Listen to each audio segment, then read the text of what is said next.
Bulir padi kosong atau gabah hampa merupakan kondisi di mana biji padi kita tidak terisi secara penuh. Dan ini merupakan tanda adanya gangguan dalam proses pembentukan biji. Dan efek yang ditimbulkan daripada gabah hampa ini tentunya adalah mengurangi potensi panen kita. Dan masalah ini umumnya terjadi akibat berbagai faktor. Baik faktor itu adalah internal seperti kondisi tanaman padi itu sendiri maupun faktor eksternal seperti lingkungan dan teknik budidaya yang kita jalankan. Pada kesempatan kali ini mari kita bahas beberapa penyebab dan cara mengatasi dari gabah hampa yang terjadi pada tanaman padi kita.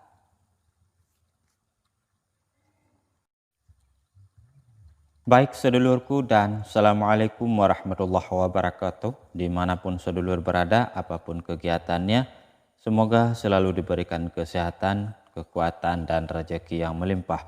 Amin ya rabbal alamin. Dan sedulurku, langsung saja kita ke beberapa penyebab yang dapat menjadikan bulir tidak terisi penuh atau gabah menjadi hampa. Nah, faktor paling penentunya itu adalah jarak tanam yang tidak ideal yang kita perlakukan pada saat awal penanaman kemarin, di mana jarak tanam yang terlalu rapat dapat menyebabkan tanaman padi kita itu pastinya bersaing antara rumpun A dan rumpun B untuk mendapatkan cahaya, untuk mendapatkan air, dan juga untuk mendapatkan nutrisinya. Di mana kita ketahui bahwa persaingan ini tentunya dapat menghambat pertumbuhan dan nanti pada saat proses pengisian gabah juga dapat mengurangi kinerjanya sehingga bulir atau gabah yang dihasilkan nanti menjadi tidak maksimal alias sering kita kenal dengan nama bulir hampa.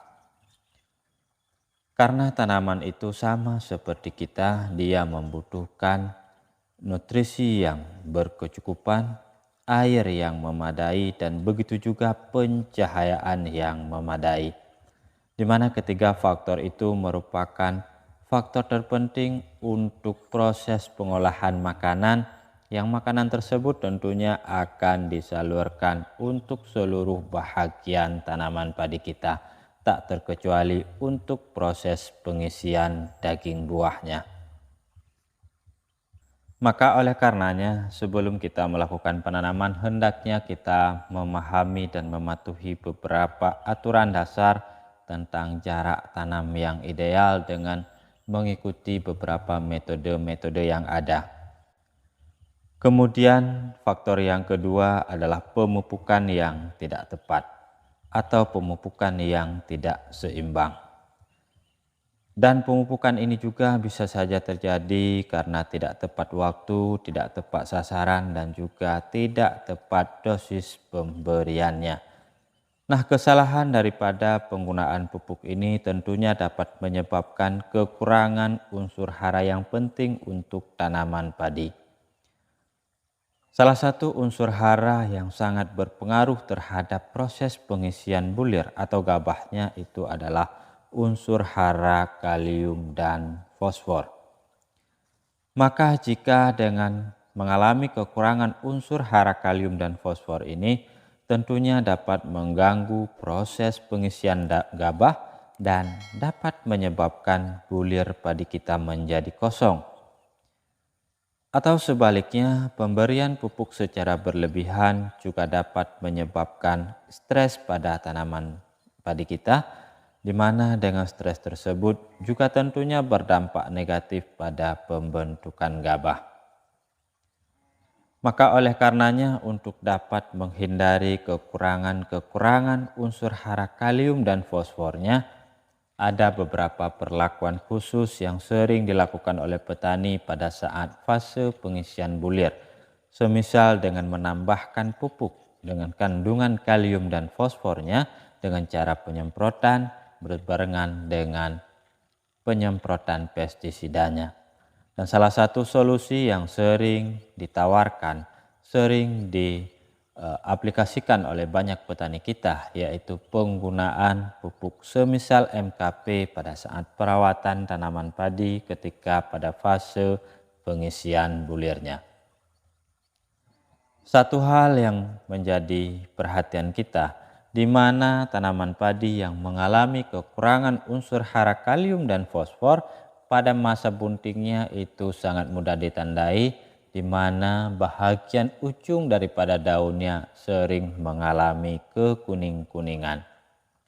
Kekuning-kuningan yang terjadi pada bahagian ujung daun itu adalah bentuk daripada kekurangan unsur hara kalium dan fosfor. Kemudian penyebab yang ketiga daripada bulir padi kita gosong atau hampa atau tidak terisi penuh adalah karena serangan daripada hama dan penyakit. Beberapa hama yang dapat mengganggu pengisian bulir itu seperti katakan, semisal hama wereng bisa saja mengganggu tanaman padi, karena hama wereng itu tentunya dia menyerang bahagian batang, dan dengan rusaknya bahagian pangkal batang tanaman padi, tentunya proses suplai nutrisi dan energi untuk pengisian bulir menjadi terpotong dan terganggu. Kemudian begitu juga serangan hama kutu-kutuan yang menyerang daun, terutama daun benderanya, juga itu dapat merusak atau mengganggu proses pengisian gabah kita. Walang sangit juga sama, ataupun penyakit jamur juga sama. Seperti halnya patah leher, kerdil kuning, busuk, pelepah.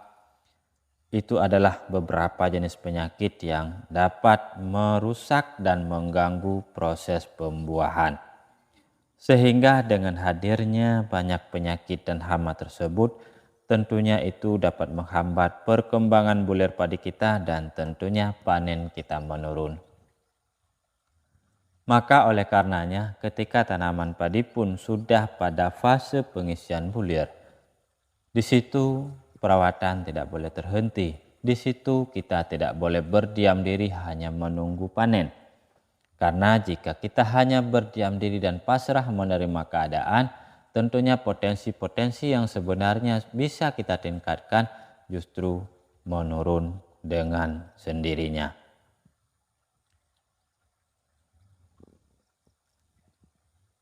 Dan terakhir, faktor yang juga paling berpengaruh terhadap apakah bulir padi kita nanti akan terisi secara maksimal ataupun tidak, itu adalah keadaan lingkungan dari lokasi sawah kita. Nah, katakanlah misalkan seperti kami sawah tak ada hujan, yang tentunya kebutuhan airnya tidak bisa kami perkirakan, tidak bisa kami atur semaunya kami, maka ketika terjadi proses pengisian bulir, kemudian kekeringan pun menghampiri, itu jelas dapat mengganggu proses pengisian gabah pada tanaman padi kami. Artinya apa? Cuaca yang tidak stabil, hujan berlebihan atau kekeringan yang berkepanjangan seperti yang kami alami tentunya dapat mengganggu proses pembungaan serta pembuahan tanaman padi kita. Kondisi ini tentunya dapat menyebabkan tanaman padi tidak dapat mengisi bulirnya dengan baik sehingga banyak gabah-gabah yang kosong. Nah, sedulur, mungkin itu saja yang dapat kami gambarkan. Semoga menjadi perhatian untuk sedulur kami semuanya, dan jika memang ada yang perlu ditambahkan silakan sedulur bergabung di kolom komentar, mungkin kami ada yang terlupakan atau terlewatkan.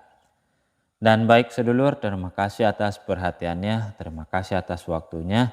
Kita berjumpa kembali, jangan lupa subscribe. Salam hormat, salam takzim. Assalamualaikum warahmatullahi wabarakatuh.